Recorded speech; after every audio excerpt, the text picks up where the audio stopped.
You believe you have time. You sit there, 61, 64 years old, your back still works, your mind is still sharp, the house is nearly paid off, and you tell yourself the long, quiet part of your life is only now beginning. I have spent 50 years repairing clocks and watches in this town, giving every soul here back their time, and I am the one man who should have known better. I am 75 years old. Let me tell you what your 60s really are, before you waste them the way I very nearly wasted mine. Your 60s are not the front porch of your golden years. They are the last room with the lights still fully on. They are your last clear chance to get your body, your money, your people, and your own heart ready for everything that comes after. And everything that comes after is harder and faster than you let yourself believe. I thought I was ready. I had saved a little. I had a wife I loved and 2 children who telephoned, and a granddaughter whose whole face lit up when the shop bell rang. I was ready for none of it. Not for the morning I could no longer trust my own hands.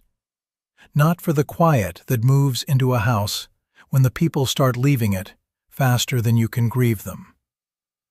Not for the day my Margaret went into the hospital, and a part of my life simply stopped, while I stood there holding a cup of tea. So this is not a video from a man who got it right. This is a video from a man who wishes somebody had sat him down at 60 and told him the plain truth. If you are anywhere near that age, sit down. I am about to be that somebody. Lesson 1. Your body is going to change in ways you cannot undo. And the time to build it up is now, while it still answers you. I am a watchmaker. My whole life has lived in my hands and my eyes. At 60, my hands were stone steady. I could set a balance wheel the width of an eyelash, and my fingers did exactly what I asked, every time. Then, one winter, I noticed the tweezers shaking just a little at the end of a long day. Then it was not only at the end of the day. Now there are mornings my hands will not do the fine work at all until they have warmed. And I keep a magnifier on a stand that I swore for 40 years I would never need. My father sat at this same bench until his hands quit on him. And I watched it happen, and I learned nothing from it. Here is what no one tells you. The strength and the steadiness you lose after 60 do not come back on their own. Your body is a tool, and a tool you stop tending seizes up. If you are 60 and you can still walk the long way home, walk it. If you can still get down on the floor with a grandchild and get back up again, do it every single day, because the body you ignore at 60 is the cage you will live inside at 80. Lesson 2. The people your own age are going to start leaving, and you need far more friends than you think you do. For the better part of 30 years, 4 of us held down the same corner table at the diner on Cushman Street every Thursday morning. Harold, Vincent, Russell, and me. We buried each other's parents. We carried each other through the bad winters. I believed, the way you believe the sun will come up, that those 3 men would be at that table until I was the one who failed to show. Harold went first, his heart one ordinary February. Vincent 2 years after. Russell I lost in the spring, and I sat at that table alone with 4 cups of coffee I had ordered out of pure habit, and I could not make myself pour the other 3 out. I never once thought to make new friends in my 60s. I thought my circle was full. I did not understand that a circle only ever empties. So make yourself a promise. Find new friends, younger ones, the fellow who took over the hardware store, the young couple 2 doors down. Cast wider than feels dignified, because you have no earthly idea who will still be answering their phone in 20 years. Outliving the people who knew you when you were young is the loneliest country there is, and I would not send a soul into it as unprepared as I went. Lesson 3. Have the hard conversations about dying and about money now, while everyone at the table is still healthy enough to have them. I had a customer named Leonard, a careful man, ran the dry goods store his whole life. When he passed, his children came to me, because I had mended the family clocks for decades, and they thought, wrongly, that I might know where things were. They did not know what he had wanted at the end. They did not know if there was a will, or where it was, or what was owed, or even all the places he kept his money. They spent 1.5 years going through his drawers and quarrelling with each other in the dark, grieving the man and resenting him in the same breath. I told myself I would never leave that mess for Ruth and David. And then I put it off anyway, for years, because who wants to sit his children down and say, "Here is what to do while I am dying. Here is where the money is. Here is who gets the shop." It feels like opening the door and inviting the end to come inside. But the end does not wait for an invitation. I finally had that talk when I was past 70. I should have had it the day Margaret got sick. Do not wait for the diagnosis. Have it at 60, around a kitchen table, while it is still only words. Lesson 4. The work will not save you when it ends. It will only show you how little you built underneath it. Now, I never retired. The shop is still mine, and the bell still rings, some days. But I learned this one sideways. There was a man here named Norman, foreman at the paper mill for 40 years, hard and proud and very good at it. They gave him a watch the day he retired, a decent one, and he brought it to me twice in that first year for nothing at all, just to have a reason to come into town and stand somewhere he used to matter. 2 years after his last shift, Norman was gone, and everyone said it was his heart. But I had watched a man stop knowing who he was, and that is its own kind of dying. And I will tell you the truth about myself. When Margaret died, and the world filled up with those glowing telephones that never need winding, my customers thinned out, and for the first time I had no idea who Henry was if he was not the man behind the bench. If your work is the only answer you have got to the question of who you are standing on a trap door. Build a self that is bigger than your job now, while you still have the years to do it. Find the thing you would do for no pay and no title, and start doing it at 60, not at 70 in a panic the way I did. Lesson 5. You have less good time left with the person you love than you think, and almost none of it is the part you are picturing. Margaret and I had a great many years together, and that sounds like plenty until you actually lay them out on the bench and look. The first long stretch we were too young and too broke and too busy raising Ruth and David to so much as see each other across a room. There were years in the middle that were hard, the kind I will not pretty up for you, where we very nearly did not make it. We were not truly good, the easy kind of good, until our 50s. And then she got sick at 68. So the part everybody dreams about, the calm years, the two of you finally free with the whole life behind you, for us, that was a handful of seasons, not the decades I had banked on. I'm not telling you our story to make you sad.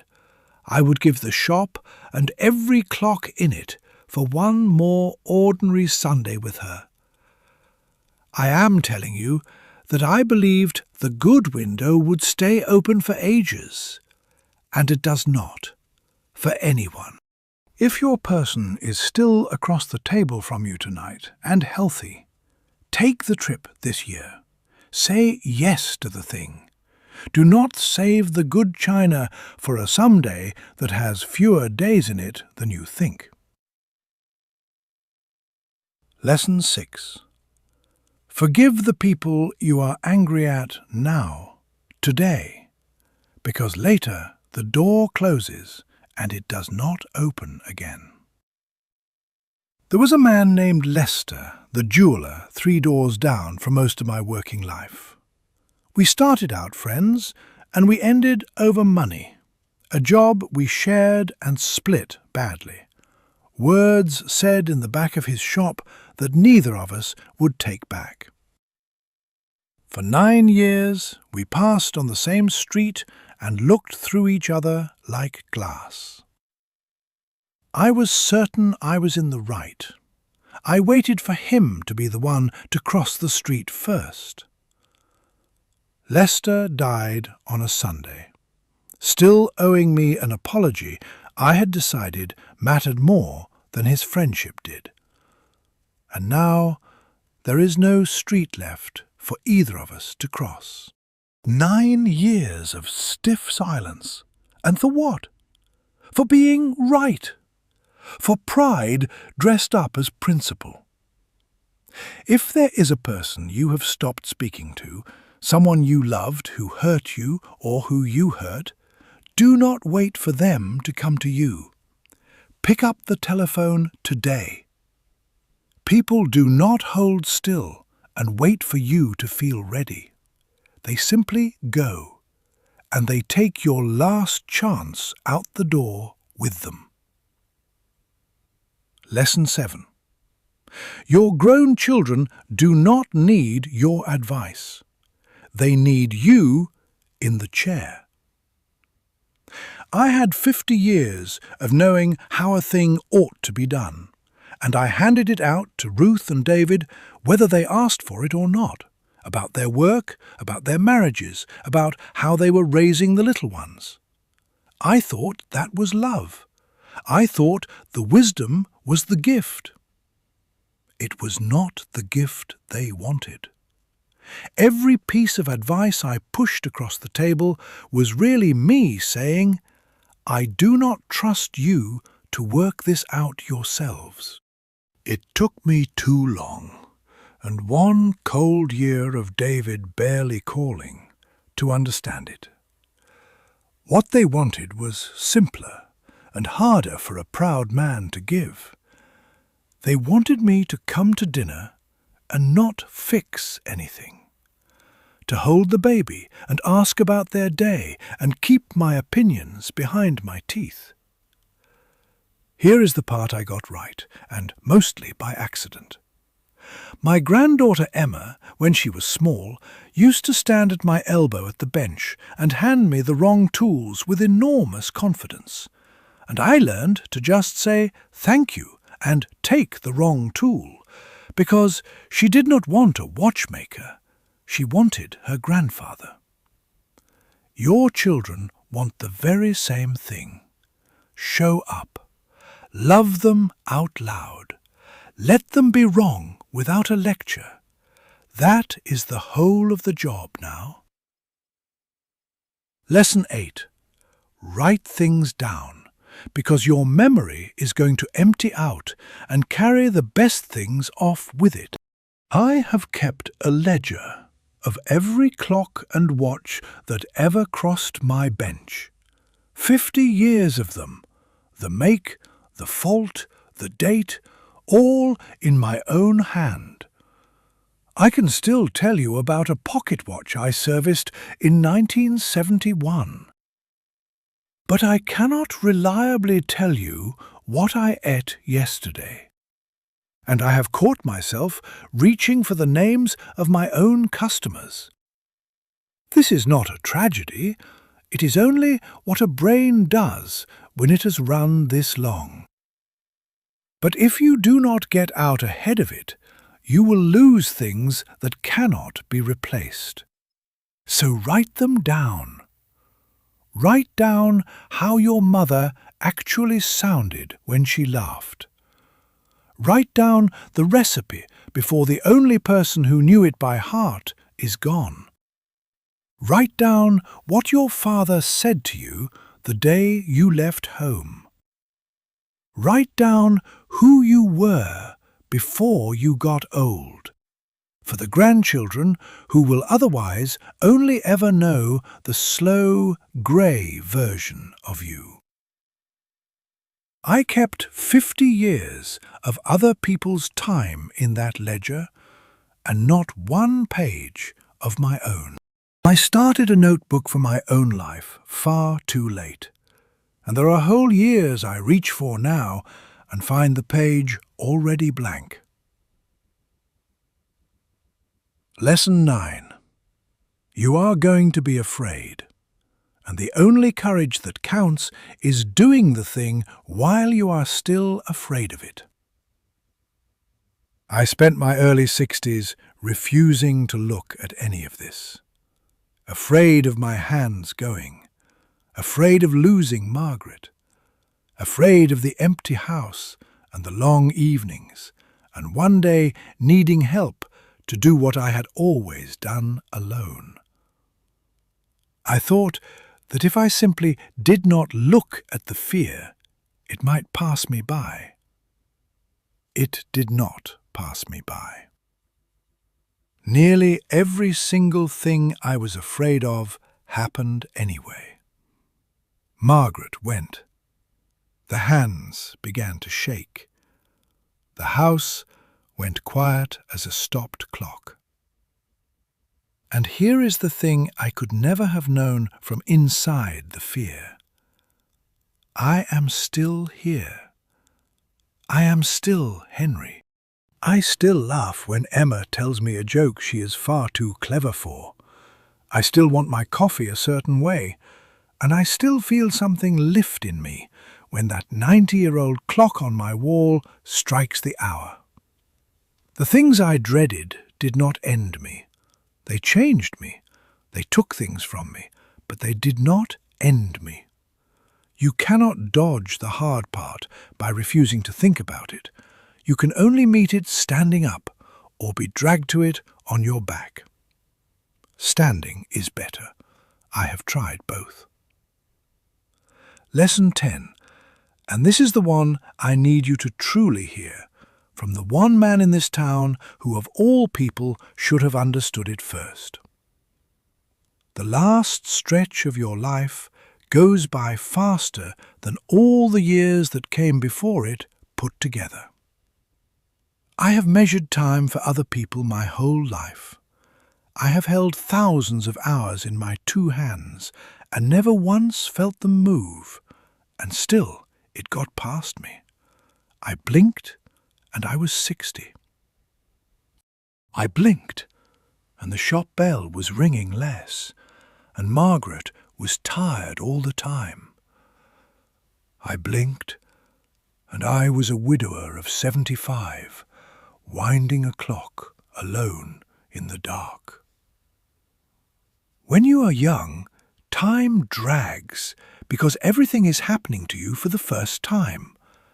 When you are old, it pours straight through your fingers because you have seen it all before, and your days stop leaving a mark. The seasons start to blur into one another. A whole year will go by, and you will not be able to say where it went. I am not telling you this to frighten you. I am telling you so that you will look up. Look hard at your 60s while you are still standing in them.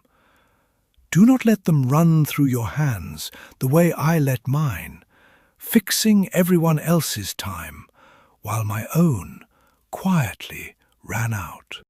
If anything an old watchmaker said to you tonight landed somewhere true, do me one small kindness and tap that like button, because that is what carries this along to some other person sitting at their own kitchen table at 60, telling themselves they have all the time in the world.